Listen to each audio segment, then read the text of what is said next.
स्वागत है दोस्तों। आज हम सभी हिंदी साहित्य के इतिहास से संबंधित बहुत ही महत्वपूर्ण प्रश्नों पर यहाँ पर बात करेंगे और कम से कम 50 से 60 बहुत ही महत्वपूर्ण प्रश्न आपके समक्ष यहाँ पर प्रस्तुत हैं। हिंदी साहित्य का आदिकाल। आचार्य रामचंद्र शुक्ल के अनुसार प्रवृत्ति के आधार पर इसका नाम वीरगाथा काल पड़ा। इसका समय उन्होंने संवत 1050 से 1375 तक बताया है। संवत से 57 वर्ष अगर आप घटाते हैं तो इसे ईसवी सन में परिवर्तित किया जा सकता है। इस आधार पर आदिकाल का जो समय है वो 993 ईस्वी से 1318 ईस्वी तक ठहरता है। अतः आदिकाल 1393 ईस्वी से 1318 ईस्वी तक है, ये आपको ध्यान में रखना है। आदिकाल को आचार्य रामचंद्र शुक्ल ने 4 प्रकरणों में विभाजित किया है।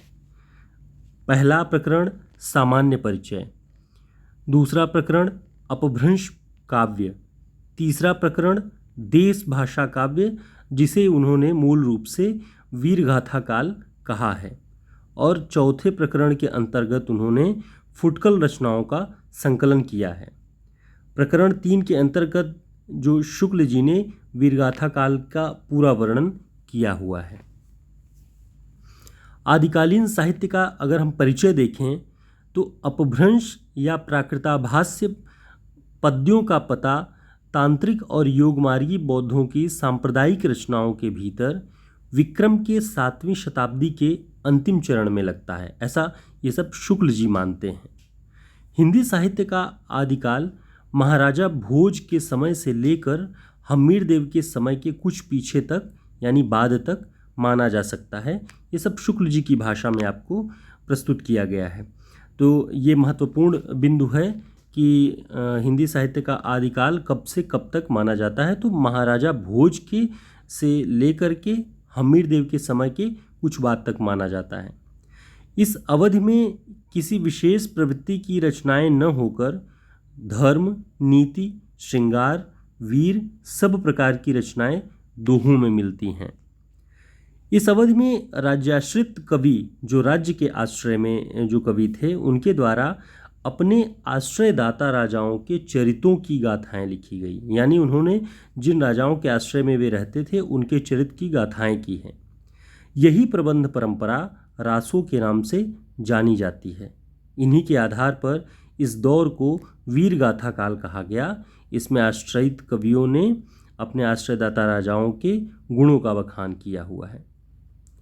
आचार्य रामचंद्र शुक्ल जी के महत्वपूर्ण कथन अगर हम देखें कि रामानंद जी और तुलसीदास जी के बारे में वे क्या कहते हैं, तो शुक्ल जी के अनुसार स्वामी रामानंद जी की शिष्य परंपरा के द्वारा देश के बड़े भागों में राम भक्ति की पुष्टि निरंतर होती आ रही थी। यानी रामानंद जी और उनकी शिष्य परंपरा के द्वारा देश के बहुत बड़े भाग में राम भक्ति की पुष्टि निरंतर होती आ रही थी।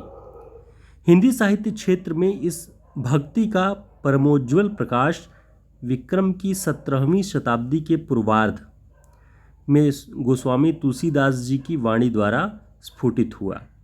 यानी भक्ति का जो परम उज्ज्वल प्रकाश था वह तुलसीदास जी की वाणी द्वारा ही प्रस्फुटित हुआ, ऐसा शुक्ल जी मानते हैं। उनके अनुसार उनकी सर्वतोमुखी प्रतिभा ने भाषा काव्य की सारी प्रचलित पद्धतियों के बीच अपना चमत्कार दिखाया। यानी तुलसीदास जी ने लगभग सभी प्रकार की प्रचलित काव्य पद्धतियों का प्रयोग अपनी रचनाओं में किया है। शुक्ल जी कहते हैं कि तुलसीदास के द्वारा ही हिंदी काव्य की प्रौढ़ता का युग आरंभ हुआ। यानी हिंदी काव्य में प्रौढ़ता, परिपक्वता का जो समावेश हुआ वह तुलसीदास के द्वारा ही हुआ। रीतिकाल के कवि दास जी के बारे में शुक्ल जी का बहुत ही महत्वपूर्ण जो कोटेशन है, उनका वाक्य है वह यह कि दास जी की भाषा के बारे में वे लिखते हैं, ब्रजभाषा हेत ब्रजवास ही न अनुमान्यो, ऐसे ऐसे कवि न की बानी हूँ सुजानिए। ये संकलित किया है उनके बारे में बहुत ही महत्वपूर्ण कथन। और आगे है, तुलसी गंग दुवो भय सुकविन के सरदार, इनके काव्यन में मिली भाषा विविध प्रकार।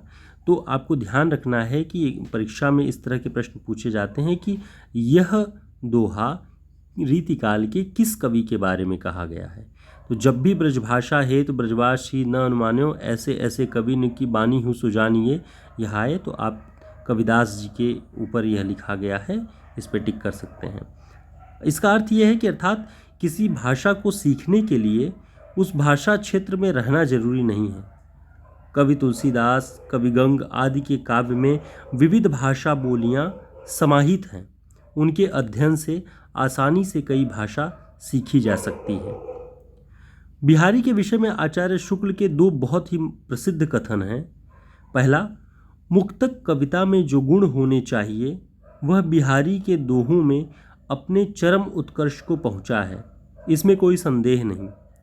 दूसरा, जिस कवि में कल्पना की समाहार शक्ति के साथ भाषा की समाहार शक्ति जितनी अधिक होगी उतनी ही वह मुक्तक की रचना में सफल होगा। यानी भाषा में कसावट हो, समाहार की प्रवृत्ति हो, सबको बहुत छोटे से वाक्य में अधिक कहने की जो क्षमता होती है, बिहारी में थी। गागर में सागर भरने की प्रवृत्ति वह बहुत प्रसिद्ध थी। आदिकाल के बारे में हमने देखा ही। आगे महत्वपूर्ण रचनाओं के बारे में देखें तो हिंदी साहित्य का वैज्ञानिक इतिहास ये 2 खंडों में लिखा गया है। इसके इतिहासकार थे गणपति चंद्र गुप्त जी। मध्यकालीन बोध का स्वरूप इसे लिखा है हजारी प्रसाद द्विवेदी जी ने। आलोचना का पक्ष रमेश चंद्र शाह। हिंदी साहित्य का आलोचनात्मक इतिहास राम कुमार वर्मा। हिंदी कोविद रत्नमाला श्याम सुंदर दास। ये 5 रचनाएं बहुत ही महत्वपूर्ण हैं, आप इन्हें कंठस्थ कर लें, यह परीक्षाओं में बार बार दोहराए जाते हैं। उर्वशी पर आधारित रचनाएं आपको यहाँ पर दिखेगा 3 रचनाएं बहुत ही महत्वपूर्ण जो उर्वशी को केंद्र में रख के लिखी गई हैं। तो पहली तो उर्वशी जो है 1909 ईस्वी में जयशंकर प्रसाद जी ने लिखी है, यह काव्य है। दूसरी उर्वशी 1961 में गीति नाट्य के रूप में रामधारी सिंह दिनकर जी ने लिखा है। इन्हें 1972 में ज्ञानपीठ का पुरस्कार भी मिला था। तीसरी रचना है कथा कहो उर्वशी, 1956 में ये उपन्यास है, देवेंद्र सत्यार्थी ने इसे लिखा है। इसी तरह मछली पर आधारित 3 रचनाएं भी हैं। सोन मछरी मन बसी, ये नवगीत है, इसे रविंद्र भ्रमर जी ने लिखा है। दूसरा है मछली घर, ये कविता है विजय देव नारायण शाही की। मछली मरी हुई, ये उपन्यास है राजकमल चौधरी का। सब रंग, ये ललित निबंध संग्रह है अज्ञे का। अज्ञे जी ने कुट्टी चाटन उपनाम से इसे लिखा है। पुरानी हिंदी नाम चंद्रधर शर्मा गुलेरी जी ने दिया है।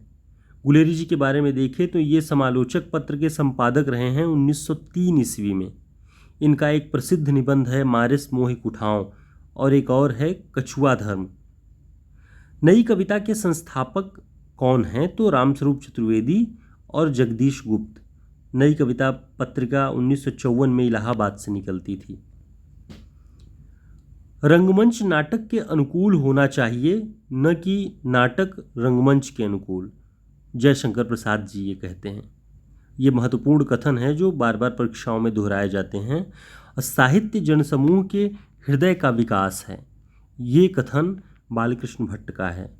सौभाग्य और दुर्भाग्य मनुष्य की दुर्बलता के नाम हैं, यह ध्रुवस्वामिनी नाटक का पात्र शकराज का कथन है। आह वेदना मिली विदाई, मैंने भ्रमवश जीवन संचित, मधुकरियों की भीख लुटाई, यह स्कंदगुप्त नाटक में उद्धृत है, लिखा हुआ है, जयशंकर प्रसाद का यह नाटक है। कुमार, यह मृत्यु और निर्वासन का सुख, यह तुम अकेले ही लोगे, यह नहीं हो सकता, ध्रुवस्वामिनी चंद्रगुप्त से कहती है। वह काव्य जो गुण में तेज और स्फूर्ति का संचार करता है, वह काव्य गुण जो चित्त में तेज और स्फूर्ति का संचार करता है, वो ओज गुण है। ओज गुण किन रसों में व्याप्त होता है? वीर और रौद्र रसों में। माधुर्य गुण किन रसों में व्याप्त होता है? तो ध्यान दीजिएगा, माधुर्य गुण जो है वो श्रृंगार और करुण रस में होता है।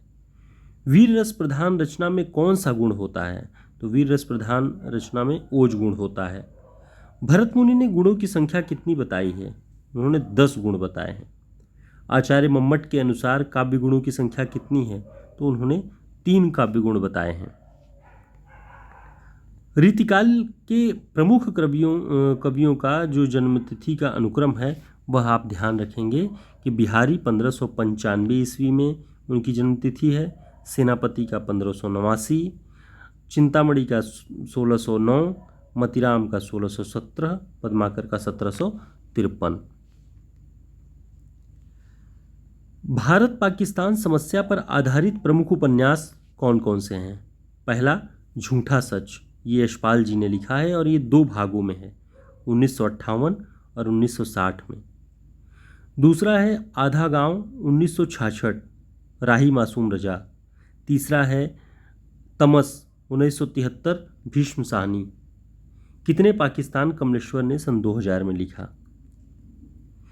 हिंदी साहित्य का इतिहास नाम से जो किताब पहली आई वो आचार्य रामचंद्र शुक्ल की है, 1929 ईस्वी में।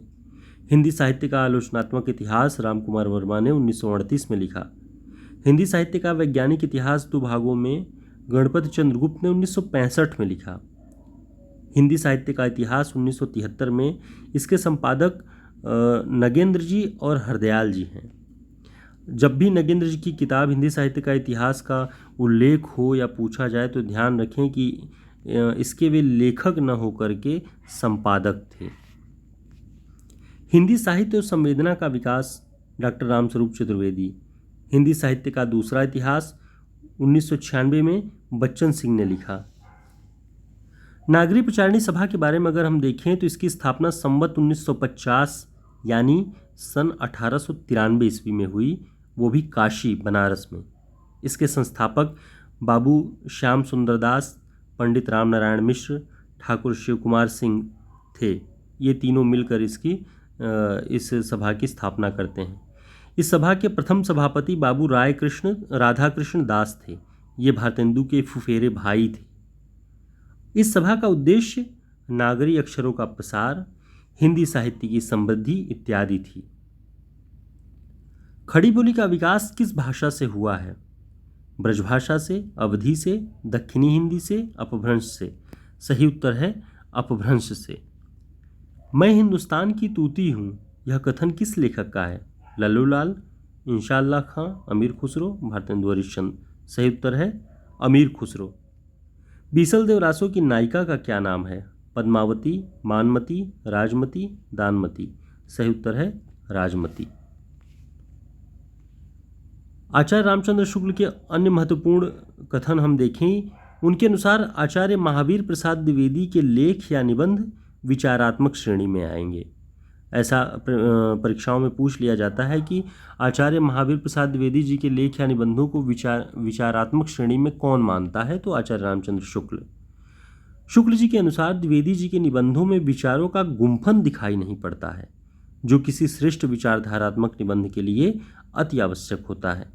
तो यह ऐसे भी पूछता है कि महावीर प्रसाद द्विवेदी जी के निबंधों में विचारों का गुंफन किसके अनुसार दिखाई नहीं पड़ता है? तो आचार्य शुक्ल जी के अनुसार शुद्ध विचारधारात्मक निबंधों का चरम उत्कर्ष वहीं कहा जा सकता है जहां एक पैराग्राफ में विचार दबा दबा कर कसे गए हों और एक वाक्य किसी संबद्ध विचार खंड को लिए हो। द्विवेदी जी के निबंध मोटी अक्ल के पाठकों के लिए लिखे हुए प्रतीत होते हैं, ऐसा शुक्ल जी लिखते हैं। महत्वपूर्ण किताबों के नाम कि उत्तरी भारत की संत परंपरा के लेखक कौन हैं? परशुराम चतुर्वेदी। भारत हरण 1890 में जो लिखा गया वह किसकी रचना है? देवकी नंदन त्रिपाठी। पृथ्वीराज की आंखें, रेशमी टाई किसकी रचना है? रामकुमार वर्मा। हिंदी साहित्य का अतीत शीर्षक पुस्तक के लेखक कौन हैं? विश्वनाथ प्रसाद मिश्र। संसद से सड़क तक किसका काव्य संग्रह है? धूमिल। हिंदी नवरत्न के लेखक कौन हैं? मिश्र बंधु। तो इस तरह से मित्रों बहुत ही महत्वपूर्ण प्रश्नों का संकलन हम आपके समक्ष लेकर आए। इन सभी प्रश्नों की आवृत्ति बार बार परीक्षाओं में होती है। आप इन्हें बहुत ही अच्छे से कंठस्थ कर लें और आप इनके स्क्रीनशॉट्स भी रख सकते हैं। ये मेरे बनाए हुए नोट्स थे जो आप लोगों के समक्ष प्रस्तुत किया था मैंने। धन्यवाद।